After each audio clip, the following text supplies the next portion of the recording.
नमस्ते गाइस, क्या हाल है? सब सही चल रहा है? आज हम बात करेंगे एम्प्लॉयर एंड एम्प्लॉय के बारे में। देखो, नाम से ही आपको पता लग रहा है, एम्प्लॉयर मतलब जो एम्प्लॉयज़ को हायर करता है एंड एम्प्लॉय मतलब जो किसी के लिए काम कर रहा है। बट क्या होता है, मैं आपको बताऊं, दोनों की जो मेंटालिटी होती है ना वो डिफरेंट तरीके की होती है। एम्प्लॉयर की मेंटालिटी अलग होती है, एम्प्लॉय की मेंटालिटी अलग होती है। एंड चाहे कितने ही मॉडर्न चीज़ें आ जाए, कितना ही HR चेंज हो जाए, कितने ही नई नई रूल्स आ जाए, एथिक्स आ जाए, एम्प्लॉय और एम्प्लॉयर के बीच में जो कॉन्फ्लिक्ट है वो हमेशा रहेगा ही। बेसिक ये चीज़ हमेशा रहती है एंड इसके पीछे कुछ कुछ रीजंस हैं। एंड वो रीज़न समझने के लिए आपको डिफरेंसेस समझने बहुत ज़रूरी है। एम्प्लॉय और एम्प्लॉयर के बीच में डिफरेंसेस होते क्या हैं, तो आज मैं आपको बताऊंगा कि 5 ऐसे डिफरेंसेस एम्प्लॉय और एम्प्लॉयर के बीच में। ये अगर आप अच्छी तरीके से समझ लोगे तो आपको कभी भी अगर अपने बॉस पे गुस्सा आ रहा है या आप एक बॉस हो, आपको अपने एम्प्लॉय पे गुस्सा आ रहा है, तो आपको समझ में आएगा कि उसकी क्या मेंटालिटी चल रही है एंड आपकी क्या मेंटालिटी चल रही है। तो अब मैं आपको बताता हूँ first point of difference between employee and employer. Employee जो है वो ये चाहता है कि मैं 10 रुपये का काम करूँ और मेरे को 100 रुपये मिल जाए। एंड एम्प्लॉयर ये चाहता है कि मैं 100 रुपये का काम करवा लूँ 10 रुपये में। एम्प्लॉय ये सोचता है कि मेरे को ज़्यादा से ज़्यादा पैसे मिले। एम्प्लॉयर ये सोचता है मेरे को कम से कम पैसों में ज़्यादा से ज़्यादा काम मिल जाए। अगर आपको ऐसा लग रहा है कि अगर आप एक एम्प्लॉय हो तो आपको ये समझना पड़ेगा कि एम्प्लॉयर ये चाहता है कि अगर मैं 10 रुपये खर्चा कर रहा हूँ तो मेरे को 100 रुपये का काम मिले उसमें, या 20 रुपये का काम मिले उसमें एटलीस्ट। एंड अगर आप एक एम्प्लॉयर हो तो आपको ये समझना ज़रूरी है कि जो एम्प्लॉय है वो चाहता है कि मेरे को ज़्यादा से ज़्यादा पैसे दो, चाहे मैं थोड़ा कम भी काम करूँ। एंड यूजुअली होता क्या है, इस डिफरेंस की वजह से ना तो एम्प्लॉय एम्प्लॉयर को समझ पाता, ना एम्प्लॉयर एम्प्लॉय को समझ पाता है। अब आते हैं दूसरी चीज़, वो आता है आपका टाइम। अब देखिए, पहला जो मैंने आपको पॉइंट बताया उसमें उसको आप कह सकते हो वो एक इनकम से रिलेटेड पॉइंट था, इनकम रिलेटेड टू वर्क, कि भाई आप कितना इनकम दे रहे हो, उसमें कितना काम करवा रहे हो, कितना काम करवा रहे हो उसके लिए कितना इनकम दे रहे हो। अब दूसरी बात आती है टाइम की। देखो, जो एम्प्लॉयर होता है वो ये चाहता है कि अगर 10 दिन का काम है तो मैं 8 दिन में, तो मेरा एम्प्लॉय जो है वो 8 दिन में कंप्लीट कर दे। दूसरी तरफ अगर एम्प्लॉय है वो ये चाहेगा कि भाई 10 दिन का काम है तो मैं उसमें 12 दिन लगाऊँ। अब देखिए, बहुत सारे ऐसे एम्प्लॉयज़ होते हैं जो टाइम पे भी काम करते हैं, बट टाइम मैनेजमेंट एक ऐसी चीज़ है जो दोनों तरफ से होनी ज़रूरी है। आप अगर एक एम्प्लॉय हो ना, अगर आपका एम्प्लॉयर ये बात बोल रहा है कि भाई 10 दिन का काम है 6 दिन में ख़त्म कर दो या 8 दिन में ख़त्म कर दो, आप उसकी भी सिचुएशन समझने की कोशिश करो। क्योंकि क्या है, देखिए, मान लीजिए फॉर दैट मैटर आप एक गाड़ी की फैक्ट्री में काम कर रहे हैं, आपका जो है काम डोर हैंडल्स लगाने का है। मान लीजिए आपका एम्प्लॉयर आपको कहता है कि आपको आज के दिन 100 गाड़ियों में डोर हैंडल्स लगाने हैं, ठीक है। अब आपने कहा कि नहीं भैया, मैं तो केवल 80 लगा सकता हूँ। एंड आपको पता है कि भाई 80 लगाना जो है मेरी लिमिट है, 100 लगाऊंगा तो बहुत ज़्यादा हो जाएगा एंड ऑल दैट। आप एम्प्लॉयर की भी सिचुएशन समझो। एम्प्लॉयर भी ये बात जानता है कि भाई उसको इतनी नंबर ऑफ कार्स जो है डिलीवर करनी है आगे, वो इतनी नंबर ऑफ कार्स आगे डिलीवर करेगा तब जाके उसको उसके कस्टमरों से पैसा मिलेगा। वो जो पैसा मिलेगा उससे वो आपकी सैलरी देगा। इसलिए एम्प्लॉयर आपसे चाहता है कि भाई आप थोड़ा एक्स्ट्रा काम करो। दूसरी तरफ अगर आप एक एम्प्लॉयर हो इन द सेम सिचुएशन, तो आपको भी समझना ज़रूरी है कि भाई सामने वाला जो इंसान है वो एक हद तक स्ट्रेच कर सकता है। अगर आपको पता है कि भाई वो सिचुएशन आपके कंपनी में ऐसी है कि 80 से 100 हैंडल्स बनाए जा सकते हैं तो ठीक है, तो आप उसको प्रेशराइज कर सकते हो। बट अगर आप कहते हो नहीं भाई 80 की जगह 150 हैंडल्स करो, एक दिन में 150 गाड़ियों के हैंडल्स लगाओ, तो वो थोड़ा ज़्यादा हो जाता है। तो इसलिए एम्प्लॉयर को भी एक ऐसी वो देनी चाहिए, एक ऐसी लिमिट देनी चाहिए, ऐसा टारगेट देना चाहिए जो अचीवेबल हो। एंड प्लस एम्प्लॉय को भी एम्प्लॉयर के जो गोल्स हैं, एम्प्लॉयर के जो वो हैं, जो उसके टारगेट्स हैं, जो उसकी डेडलाइन है, उसका ध्यान रखना चाहिए। तीसरा पॉइंट होगा इनकम। अब देखो, ये मैंने आपको पहले पॉइंट पे भी ये बात बताई थी कि एम्प्लॉयर चाहेगा कम से कम इनकम में ज़्यादा से ज़्यादा काम हो जाए एंड एम्प्लॉय उल्टा चाहेगा। तो यार देखो, ऐसा है, इनकम जो है ना वो डिपेंड करती है मार्केट डिमांड के ऊपर, मार्केट की क्या सिचुएशन है उसके ऊपर, एंड प्लस आपके एम्प्लॉयर की क्या नीयत है उसके ऊपर भी डिपेंड करती है। कभी कभी ऐसा भी होता है कि कुछ एम्प्लॉयर्स ऐसे होते हैं सारा प्रॉफिट खुद खा जाते हैं एंड एम्प्लॉयज़ को कुछ नहीं देता है। एंड दूसरी तरफ कुछ एम्प्लॉयर्स ऐसे भी होते हैं जो एम्प्लॉयज़ को इतना ज़्यादा दे देते हैं, इतना ज़्यादा सैलरी देते हैं कि उनकी खुद की बैलेंस शीट हिल जाती है। मैंने दोनों तरीके के केसेस देखे हैं, मैं आपको बताऊं, दोनों तरीके के केसेस मैंने देखे हैं जिसमें ये होता है कि या तो एम्प्लॉयर जो है ज़रूरत से ज़्यादा एम्प्लॉयज़ को दे रहा है एंड एम्प्लॉयज़ उतना काम भी नहीं कर रहे, या फिर उसकी कंपनी की हालत ख़राब हो रही है जस्ट बिकॉज सैलरीज़ बहुत ज़्यादा कर रखी हैं। और या फिर ऐसा हो रहा है कि भाई वो प्रॉफिट तो बहुत 100 रुपये कमा रहा है और अपने एम्प्लॉयज़ में केवल 10 रुपये बांट रहा है, जहाँ उसको 30 रुपये 40 रुपये बांटने चाहिए या 60-70 रुपये बांटने चाहिए उसको। ये एक बैलेंस बना के चलना बहुत ज़रूरी है, एम्प्लॉयर को भी एंड एम्प्लॉय को भी। एम्प्लॉय को भी समझना पड़ेगा कि भैया तुम्हारी कंपनी की जो सिचुएशन है वो तुम्हें उसके हिसाब से तुम्हें सैलरी मिलेगी। अगर तुम अपनी सैलरी से खुश नहीं हो तो एम्प्लॉयज़ आजकल छोड़ के चले जाते हैं। अगर कंपनी की सिचुएशन ऐसी है कि वो आपको अच्छी सैलरी दे सकती है और फिर भी नहीं दे रही है, then it is unfair on your employer's part. But अगर ऐसा है कि आपकी कंपनी 100 रुपये कमा रही है, ठीक है, आप काम कर रहे हो 20 रुपये का और आप कह रहे हो कि भाई नहीं मेरे को तो 30 रुपये चाहिए, वो चीज़ गलत है। कुछ कंपनीज़ में प्रॉफिट मार्जिन पे भी डिपेंड करता है। कुछ कंपनीज़ में क्या होता है, शुरुआत से एक कल्चर चलता आ रहा होता है कि भाई इस पर्टिकुलर पोजीशन के लिए हम इतनी सैलरी देंगे, इससे ज़्यादा नहीं देंगे। बहुत सारे ऐसे लोग होते हैं, आपने देखे होंगे अगर आप एक एम्प्लॉय हो तो, कि आप मान लीजिए आप एक जनरल मैनेजर हो एक पर्टिकुलर बैंक में, उसी तरीके का एक और बैंक है जिसमें आपका दोस्त भी मैनेजर है, उसकी सैलरी या तो आपसे ज़्यादा है या आपसे कम है। अब ये कंपनी टू कंपनी भी डिपेंड करता है कि कौन सा बैंक या कौन सी कंपनी कितना रेम्युनरेशन दे रही है, कितना नहीं दे रही है। तो ये भी आपको चीज़ें समझनी है। एंड अगर आपको कंपैरिजन करना है तो सेम पोजीशन का आप कंपैरिजन वगैरह करो, उससे आपको पता लग जाएगा कि आपकी कंपनी आपको आपके काम के लिए ज़्यादा दे रही है, कम दे रही है। एम्प्लॉयर का भी देखो यार रोल क्या होता है कि अगर उसको पता है कि मैं 100 रुपये कमाऊंगा इस पर्टिकुलर काम से, उसको पता है मैंने 4 एम्प्लॉयज़ लगाए, मैं 20 रुपये मेरे को भी प्रॉफिट कमाना है, तो वो सोचेगा ना भाई 4 एम्प्लॉयज़ में मैं 20-20 रुपये बांटता हूँ। बट अगर उसके चारों एम्प्लॉयज़ ही बोलने लग जाए नहीं सर हमें तो 30-30 रुपये चाहिए, तो भाई देखो एम्प्लॉयर के ऊपर भी वो होगा, एम्प्लॉयर भी सोचेगा कि यार मैं उतना तो हमारी इनकम भी नहीं हो रही जितना मैं वो करूँ। हाँ, अगर आप ये कहो कि भैया आप जो 100 रुपये कमा रहे थे, हम अब उस 100 को हमने 200 कर दिया, अब आप हमें 30-30 रुपये दो, तब आपकी बात समझ में आती है। तब तो आप चाहो तो 40 रुपये भी चार्ज कर सकते हो कि भाई क्योंकि भाई आपने प्रॉफिट मार्जिन बढ़ाया कंपनी का, एंड आप कंपनी का प्रॉफिट मार्जिन डबल करोगे तो आप अपनी भी इनकम आप डबल करवा सकते हो। बहुत सारी चीज़ें होती है, देखो मार्केट कंडीशंस हो गई, प्रॉफिट मार्जिन हो गए, रॉ मटेरियल की कॉस्ट हो गई, बहुत सारी चीज़ होती है। देखो एम्प्लॉयर का जो रोल होता है ना वो बहुत ज़्यादा मुश्किल होता है। मैं एम्प्लॉयर भी रहा हूँ, एम्प्लॉय भी रहा हूँ, ठीक है। मेरे बहुत सारे दोस्त जो हैं वो एम्प्लॉयज़ हैं एंड कुछ दोस्त ऐसे भी हैं जो एम्प्लॉयर्स हैं। एम्प्लॉयर का जो काम होता है ना वो बहुत मुश्किल होता है। उसको मार्केटिंग भी देखनी है, एचआर भी देखना है, फाइनेंस भी देखना है, आईटी भी देखना है, सारे उसको डिपार्टमेंट्स देखना है। फिर उसको ये देखना है कि भैया किस डिपार्टमेंट में कितना खर्चा हो रहा है, किस में नहीं हो रहा है, किस में इम्प्रूवमेंट की ज़रूरत है, किस में नहीं है, क्या है क्या नहीं है, वो सारी चीज़ उसको देखनी है। एम्प्लॉयर भी जो है वो भी जो है कोशिश कर रहा है कि भाई वो आपकी सैलरीज दे पाए, सब कुछ कर पाए। आपका भी ये एक रिस्पॉन्सिबिलिटी बनती है कि भाई आप भी जो पैसे ले रहे हो आप उसके इक्विवेलेंट उसको सर्विस दो। हाँ, अगर आपको उसके इक्विवेलेंट आपको रेम्यूनरेशन या फिर उसके इक्विवेलेंट आपको रिकग्निशन नहीं मिल रहा है, then it is a separate matter. फिर तो आपके पास और कोई चॉइस नहीं है, आप जो है आप नौकरी छोड़ के जाओगे ही। नेक्स्ट पॉइंट होगा, और ये पॉइंट दोनों के लिए है, एम्प्लॉयज़ के लिए भी एम्प्लॉयर्स के लिए भी है, do something extra for the other person. आप अगर एक एम्प्लॉय हो, आपको अगर कहा जाता है कि भाई 9 घंटे का ये काम है, आप उसमें 9.25 घंटे दो। आपको 10 चीज़ें पूरी करनी है, आपको 10 टास्क पूरे करने हैं, आप 11 करो।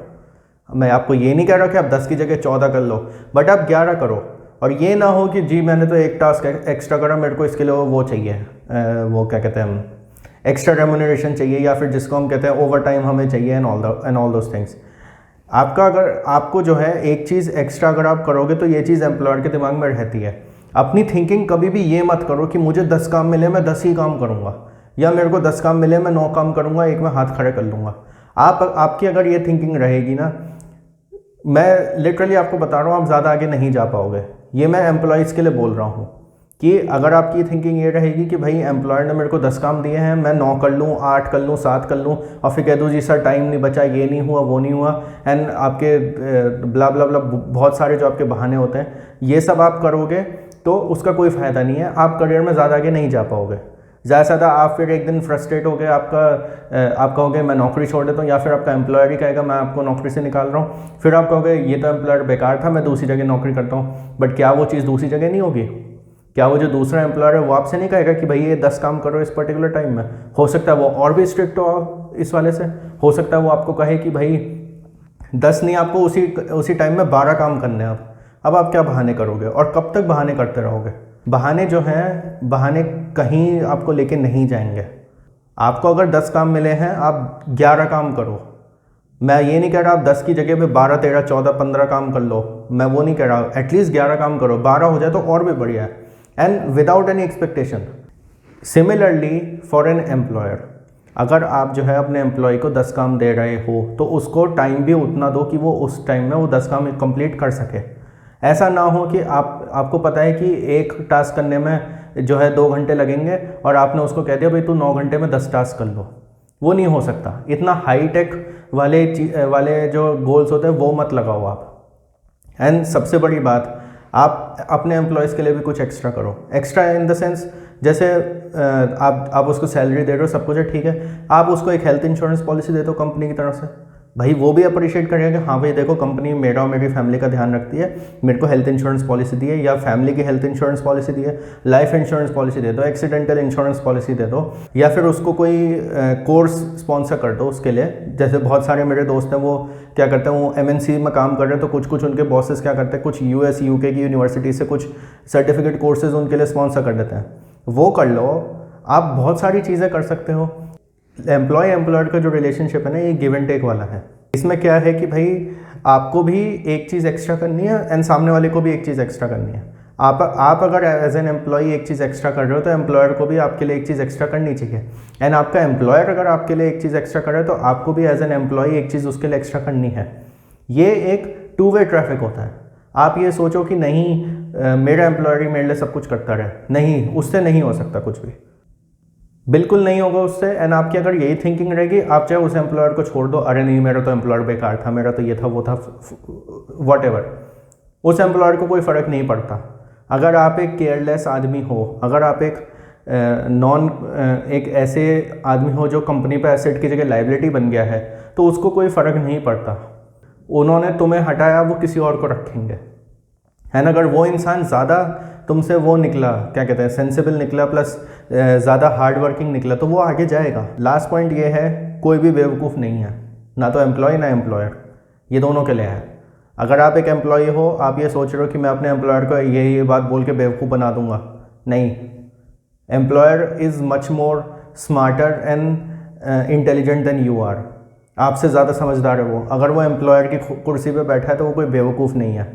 मैं जानता हूँ कुछ ऐसे एम्प्लॉयर होते हैं जो बहुत ज़्यादा केयरलेस हो जाते हैं, उनका फिर बाद में बिजनेस का क्या होता है वो मेरे को नहीं पता, बट ये है कि आपका जो एम्प्लॉयर है, he is not a stupid person, वो कोई पागल आदमी नहीं है। या आपका कोई सीनियर भी हो, वो कोई टीम लीडर हो, टीम मैनेजर हो, कुछ भी हो, वो कोई पागल आदमी नहीं है। अगर आप ये सोच रहे हो कि भैया मैं ऐसे बहाने कर दूंगा एंड सामने वाला आदमी मान जाएगा, नहीं भैया, वो कोई पागल आदमी नहीं है। सिमिलरली फॉर एम्प्लॉयर्स, आपका जो एम्प्लॉय है वो भी कोई पागल आदमी नहीं है। अगर आप एक एम्प्लॉयर की तरह ये सोच रहे हो कि भैया चल मैं अपना काम निकलवाने के लिए ये चीज़ कर देता हूँ या यहाँ इसको बेवकूफ़ बना देता हूँ, नहीं सर, आज की डेट में एम्प्लॉयज़ भी बहुत ज़्यादा स्मार्ट हैं, नो डाउट। ठीक है, उनको at the end of the day उनके मन में ये डर रहता है कि भाई उन्होंने कुछ गलत किया तो आप उनकी सैलरी काट लोगे and all those things, but वो भी कोई बेवकूफ़ नहीं है। आज की डेट में इन्फॉर्मेशन गैदर करना किसी भी चीज़ के ऊपर वो बहुत ज़्यादा कोई मुश्किल नहीं है। मैं आपको इसका एक छोटा सा पर्सनल एग्जांपल आपके साथ शेयर करूंगा। मैंने 2014 से 2016 तक एक वेबसाइट चलाई थी, वेडिंग क्लासिफाइड्स की एक वेबसाइट चलाई थी, बट वो उसके बाद मैंने उस वेबसाइट को बंद कर दिया था। उस वेबसाइट के लिए मैंने 2 या 3 एम्प्लॉयज़ को हायर किया था। बीच में क्या हुआ था, मेरी वेबसाइट का जो बैकएंड था वो प्रॉब्लम दे रहा था, जिसकी वजह से मैंने अपना जो बैकएंड है वो चेंज करा। अब जब बैकएंड चेंज करते हैं हम लोग वेबसाइट का, तो जो URL के जो लिंक URLs जो होते हैं वो सारे चेंज हो जाते हैं। तो मेरे जो वेबसाइट के जो बैकलिंक्स थे ना, उन पे ये खतरा मंडरा रहा था कि भाई वो जो बैकलिंक्स है वो तो पुराने वेबसाइट बैकएंड के हैं, तो हो सकता है वो उस पेज पे मेरी वेबसाइट पे रीडायरेक्ट ना करे, क्योंकि कम से कम 2 से 3 हज़ार बैकलिंक्स थे। तो जब URLs बदल गए तो भाई ट्रैफिक कैसे नए वाले URL पे रीडायरेक्ट होगा। तो ये चीज़ जो है मैंने अपने एम्प्लॉयज़ के सामने रखी। तो मेरा जो एम्प्लॉय था जो ये सब देख रहे थे, उन्होंने सबने हाथ खड़े कर दिया कि सर ये नहीं हो सकता, वो नहीं हो सकता, वेबसाइट डेवलपर से बात करते हैं, एक्स्ट्रा पैसे लगेंगे, ये है वो है एंड ऑल दैट। ये सारी चीज़ें उन्होंने बोली, ठीक है। मैंने कुछ नहीं करा, आई वॉज द एम्प्लॉयर, मैंने कुछ नहीं करा। मैंने यूट्यूब खोला, मैंने एक चीज़ टाइप करी, हाउ टू रीडायरेक्ट लिंक्स। आप बिलीव नहीं करोगे, विद इन 10 मिनट्स मेरे पास सोल्यूशन आ गया। मैंने अपने एम्प्लॉयज़ को बुलाया, मैंने उनको बोला, मैंने कहा आप कोई भी चीज़ बोलने से पहले ना रिसर्च कर लिया करो, प्लस आप ये भी हमें बेवकूफ़ मत समझो आप। एंड मैंने उनके सामने मैंने विद इन 15 मिनट्स 40-45 जो भी मेरे वेबसाइट के लिंक्स थे मैंने उनको नए वाले लिंक पे रीडायरेक्ट कर दिया। सिंपल सा कुछ नहीं था, एक प्लगइन इंस्टॉल करना था जिससे आपके पुराने लिंक्स नए वाले लिंक पे रीडायरेक्ट हो जाते थे। आपको 2 कॉलम्स रीडायरेक्शन का एक प्लगइन है जो वर्डप्रेस की अगर आप वेबसाइट बनाओ तो उसमें क्या होता है, एक जगह आता है ओल्ड लिंक्स, एक जगह आता है न्यू लिंक्स। ओल्ड लिंक डाला, न्यू लिंक डाला, redirect, old link, new link, redirect. With in 20 minutes 40 के 40 लिंक्स जो है रीडायरेक्ट हो गए। एंड सारे वो जो 2-3 हज़ार बैकलिंक्स थे वो ऑटोमेटिकली नए वाले लिंक पे अब रीडायरेक्ट हो गए। तो ये एक परफेक्ट एग्जांपल था कि भाई आप एक एम्प्लॉय हो तो अपने एम्प्लॉयर को बेवकूफ़ मत समझो। एंड सबसे बड़ी बात, गिव योर कॉन्ट्रीब्यूशन। जब आप कंपनी के लिए काम करोगे तो कंपनी भी आपके फ़ायदे का ध्यान रखेगी, कंपनी भी आपका ध्यान रखेगी। तो किसी को भी स्टूपिड मत समझो यहाँ पे, चाहे आप एम्प्लॉय हो चाहे आप एम्प्लॉयर हो। ऐसे भी बहुत सारे और केसेस हैं। एक मेरा दोस्त है जो MNC में काम करता है, उसको एक दिन उसके एम्प्लॉयर ने बोल दिया कि अरे तुम्हारा तो यहाँ पे टैक्स कट रहा है, वहाँ पे कट रहा है, ये हो रहा है, वो हो रहा है, ये तो तुम्हारी सैलरी नहीं आ सकती, ये ऐसे बोनस नहीं करेगा। उसने कुछ नहीं करा, उसने कुछ 2-3 सर्चेस वगैरह मारे और वो सर्चेस के रिज़ल्ट उसके अपने बॉस के सामने लेके आ गया कि सर अब आप मेरे को ये बताओ, आपने यहाँ टैक्स काटा, वहाँ टैक्स काटा, ये हुआ, वो हुआ।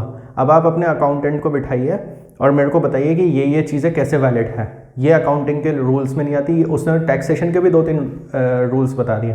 And the employer was stunned, employer की बोलती बंद हो गई। तो उसने मेरे को यही बात बोली, भाई हम भी बेवकूफ़ नहीं हैं। तो आप एक एम्प्लॉय हो तो एम्प्लॉयर को बेवकूफ़ मत समझो, एम्प्लॉयर हो तो एम्प्लॉय को बेवकूफ़ मत समझो। तो आई होप गाइज ये 5 डिफरेंसेस आपको एम्प्लॉय एंड एम्प्लॉयर के बीच में जो है वो समझ में आए हों। अगर आपको ये पॉइंट समझ में आ गए हों तो आई एम डैम श्योर आपके एम्प्लॉयर के साथ जो कॉन्फ्लिक्ट्स होते हैं, या आप एक एम्प्लॉयर हो तो एम्प्लॉय के साथ जो कॉन्फ्लिक्ट्स होते हैं वो बहुत ज़्यादा कम हो जाएंगे। एंड आप एक बहुत अच्छे एसेट रहोगे अपनी कंपनी के लिए, चाहे आप एक एम्प्लॉयर हो चाहे आप एक एम्प्लॉय हो।